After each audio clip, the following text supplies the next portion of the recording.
Have you ever met someone who walks like the world can't shake them, like no matter what life throws at them, pain, loss, pressure, they stand firm, calm, and unbothered. You wonder how they do it, what gives them that strength. What keeps their soul so steady when everything else feels like it's falling apart? There's something deeper going on, something the world doesn't talk about enough, but if you look closely, you'll see it. It's purpose. It's faith, it's a strength that comes from another world. That's the question I've been thinking about lately, especially when I talk to Muslims, real ones, not just by label. I'm talking about those whose lives are built around submission, devotion, structure, purpose. So what does make them so strong? Let's break it down first. Faith, not just a belief, a living, breathing relationship with something higher. When 5 times a day you stop everything, work, stress, noise, ego, and put your forehead on the ground.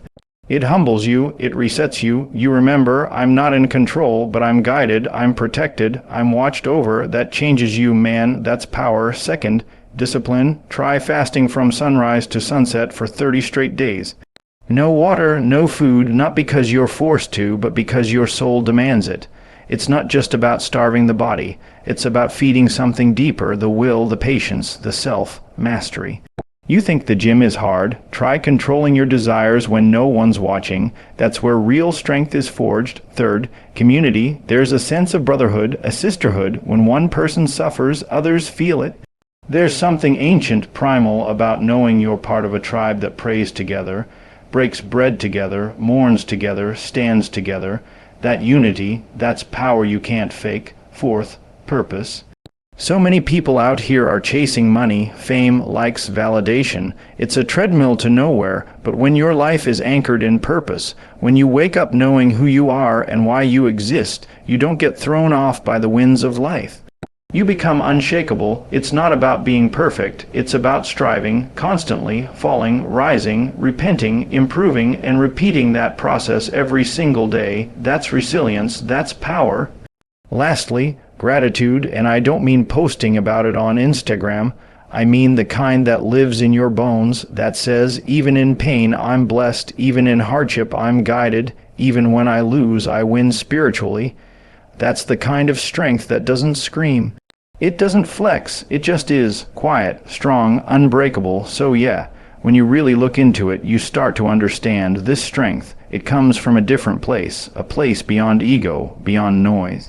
A place where the soul stands taller than the body, and man, that's something to admire, that's something to learn from. You ever meet someone who just carries this unexplainable sense of peace and power at the same time? Like they've been tested by life, broken down, rebuilt, and somehow they came out stronger, more focused, more grounded. You look in their eyes and you don't see arrogance, you don't see chaos, you don't even see fear. What you see is clarity. You feel that weight, that presence, and you wonder, what is it? What's behind that kind of strength? It's not money, it's not status, it's not physical size, it's something internal. Something ancient, and when you spend time around real Muslims, people who live this thing with sincerity, not just wear the label, you start to realize there's something powerful going on. There's a strength that comes from faith, but not just belief in the abstract. This is about total submission to something greater, not in a weak way. No, not at all. In fact, it's the opposite. It's strength through surrender. Imagine living in a world where everything tells you to be your own God, to follow your urges, to indulge every craving, and you decide to kneel, to lower your ego, to say, I'm not in control, but I trust the one who is. That kind of mental toughness, that spiritual alignment, it changes how you carry yourself. It changes how you react to pressure, to success, to loss. Because your anchor isn't external, it's internal, it's divine, and then there's the discipline. Let's talk about that. People brag about waking up at 5 a.m., hitting the gym, fasting for 16 hours to cut weight. But imagine doing that not for aesthetics, not for clout, but because you believe your Creator asked you to. Imagine fasting from sunrise to sunset, no water, no food, while working, while sweating, while enduring. And not just for a day, but for 30 straight days. Ramadan, that's a battle between you and yourself. You versus your desires, and it's not about punishment, it's about purification.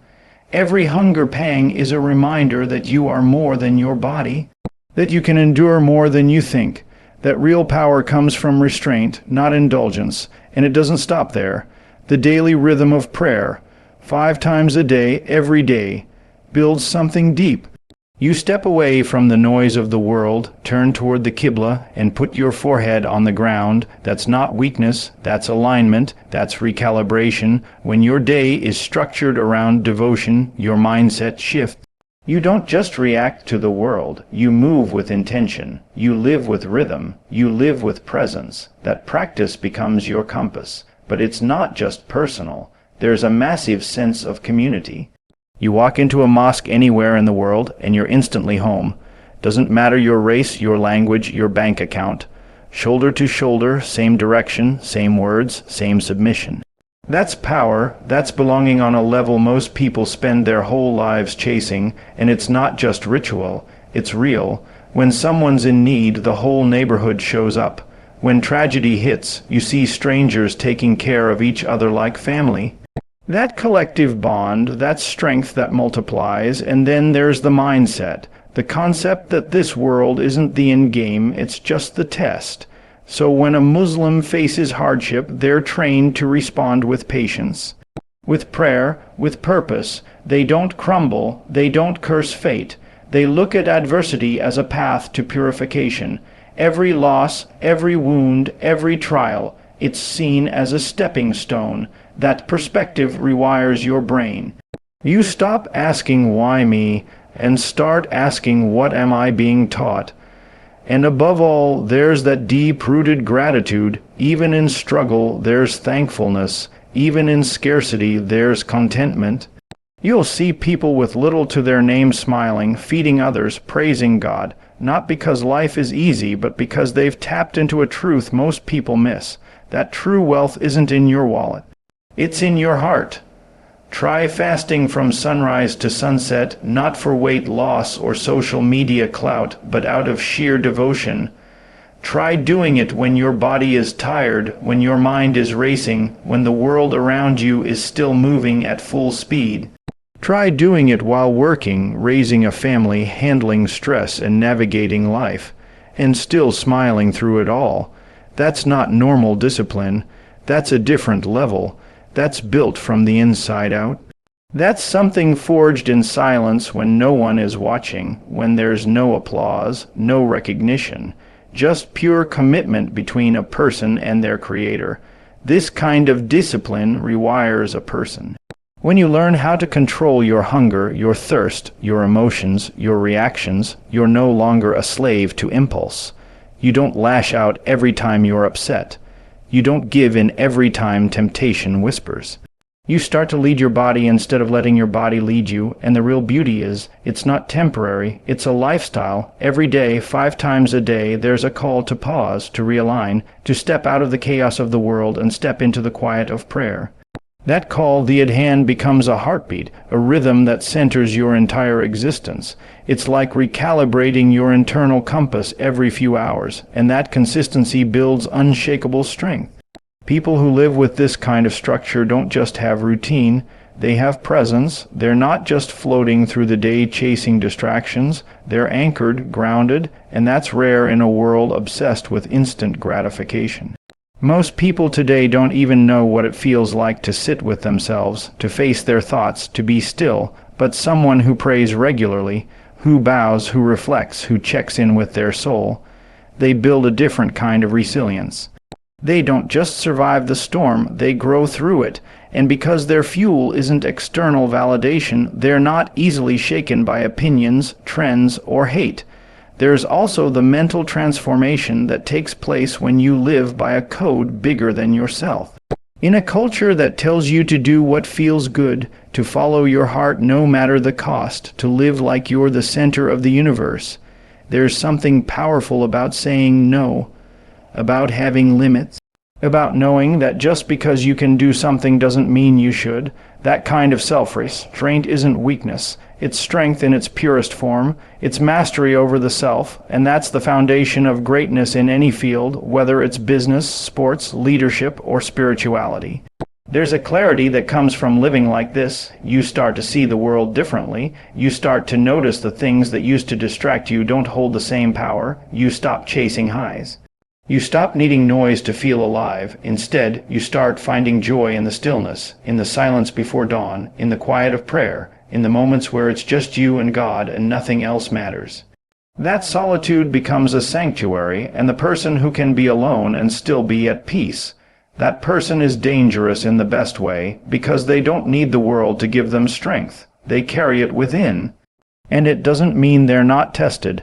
If anything, they face more pressure, more challenges, more temptation, but they've built a system, a shield, a sacred routine that keeps them focused. And when you're focused, truly focused, you stop being reactive. You stop getting pulled into every little drama. You become proactive, intentional. Every word has weight. Every action has purpose. Every moment becomes an opportunity to either grow or regress. And when someone lives like that, they're not just strong, they're unshakable. You walk into a mosque and for a moment everything else fades. The noise of the outside world, the distractions, the pressure, all of it quiets. What you feel is a kind of unity that's hard to put into words. Different faces, different languages, different stories, but one purpose. Shoulder to shoulder, foot to foot, no ranks, no ego, no status. Just people standing together in absolute equality. That kind of collective alignment does something to the soul. It reminds you that you're not alone, that you belong to something bigger. That your struggles, your pain, your journey, they're seen, understood, and shared by a community that lives with intention. This sense of brotherhood and sisterhood isn't built on convenience. It's built on shared values. It's built on a deep commitment to faith and service. When one person is in pain, others feel it. When one family suffers, the entire community shows up. Meals are delivered, hands are extended, prayers are offered without asking.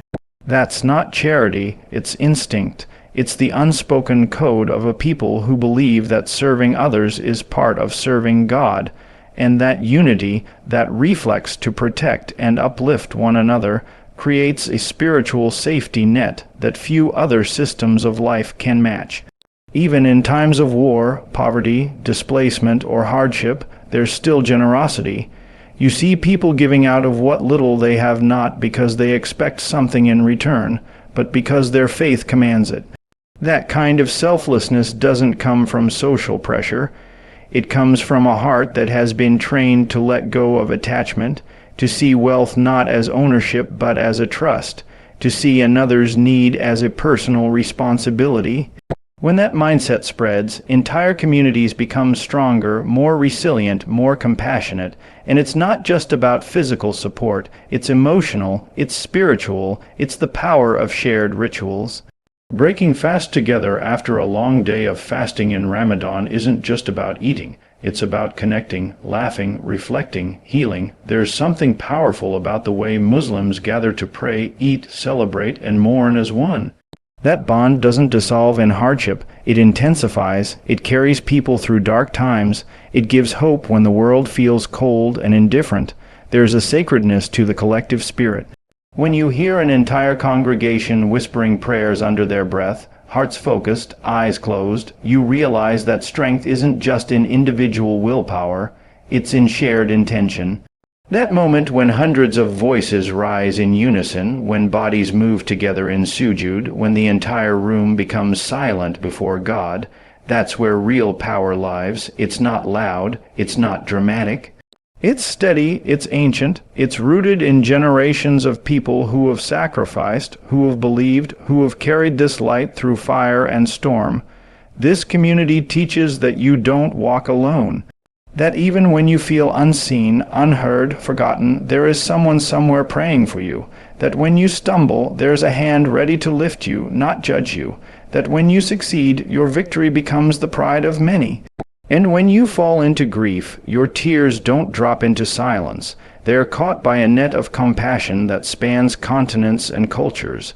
There is a heartbeat that connects every Muslim across the globe, and that heartbeat is the rhythm of unity, submission, mercy, and resilience. In a world built to isolate, divide, and distract, this level of connection is revolutionary, it's countercultural, it's rebellious in the most sacred way, to choose unity over ego, to choose community over individualism, to choose collective strength over selfish independence. This is not weakness, it's the definition of power. Because when hearts are aligned and souls are synchronized by purpose, there's no force strong enough to break them. There's something powerful about living with purpose, not the kind that's based on goals or checklists or what society tells you success looks like, but the kind that's built deep into your bones. When every action, every decision, every step you take is filtered through a higher intention, it transforms how you live. You stop drifting. You stop chasing things that leave you empty. You begin to operate from a place of meaning, and that meaning gives you energy that doesn't burn out. For Muslims, that purpose isn't vague. It's not just about being a good person or making the most of your time. It's rooted in the belief that life is a test, that every moment is an opportunity to elevate or to fall, to move closer to truth or drift further from it. And when that belief settles into someone's core, everything starts to align. Success isn't measured by wealth or fame, it's measured by integrity, by patience, by sincerity, by how much you grow even in the face of loss. That's a level of mental clarity most people never reach because they're too busy looking outward instead of inward. This kind of purpose creates a powerful mindset. You stop being surprised by hardship. You expect it, you prepare for it, but you also trust that it carries meaning. When something painful happens, you don't immediately fall apart. You ask, what is this teaching me? How can I rise from this? That kind of questioning builds resilience. It stops you from playing the victim. It forces you to find strength within instead of blaming everything around you. And when your foundation is spiritual, not material, you realize nothing can actually take away your worth. You could lose your job, your reputation, your health, even the people you love. But if your purpose is tied to something eternal, then your core stays intact. You're not defined by circumstances. You're not broken by the world. You're guided through it. That inner navigation system comes from years of turning to prayer when things get hard, from making peace with the idea that not everything will make sense right now, from choosing to trust even when you're in the dark. People who live like this have a different kind of energy. You can feel it when you talk to them. They're not frantic. They're not constantly trying to prove something. They're not jealous or bitter or obsessed with what everyone else is doing. They're steady, and that steadiness isn't because their life is perfect. It's because they've built themselves on something that doesn't crumble when things go wrong. That's what makes them powerful, not loud power. Quiet power, the kind that doesn't need to be validated because it's already rooted in truth. When someone believes they were created on purpose, for a purpose, everything changes. They don't waste time. They don't let shame define them. They make mistakes, but they learn from them. They fall, but they keep walking. They're not chasing a perfect image. They're chasing something real, and that realness shows up in how they talk, how they treat people, how they carry themselves. It shows up in their patience, their gratitude, their sense of responsibility. Living with that kind of purpose doesn't make life easier. It makes it meaningful. It gives you the strength to keep showing up even when you're tired. It gives you the courage to stay kind in a world that rewards cruelty.